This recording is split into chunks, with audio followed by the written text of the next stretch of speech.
Damnagar PGVCL સબ division કચેરી ખાતે સ્થાનિક સરપંચોના નેતૃત્વમાં ધામેલ, ભાલવાવ, ભટવદર, રાભડા સહિતના ખેડૂતોની વીજ પ્રશ્ને સામૂહિક રજૂઆત.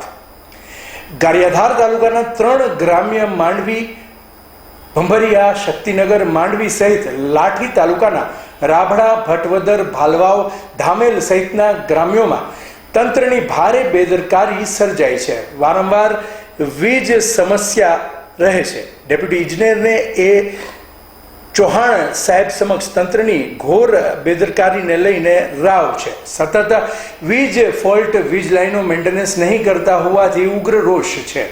લાખોના મોંઘા બિયારણ ફેલ થવાની ભીતિ છે. ધારાસભ્ય ધ્યાન આપે તેવી ખેડૂતોની બુલંદ માંગ છે. વારંવાર વીજ પુરવઠો ખોરવાઈ જવો, દિવસો સુધી લાઇટ વગર હેરાન પરેશાન ખેડૂતોની સામૂહિક હાજરીમાં દામનગર પીજીવીસીએલ સબ ડિવિઝન કચેરી ખાતે નારાજગી સાથે લાઠી તાલુકા પંચાયત સદસ્ય, ધામેલ, ભાલવાવ, ભટવદર, રાભડાના સ્થાનિક સરપંચ સહિત અગ્રણીઓની વીજ પ્રશ્ને ઉગ્ર રજૂઆત. અહેવાલ નટવરલાલ ભાતિયા.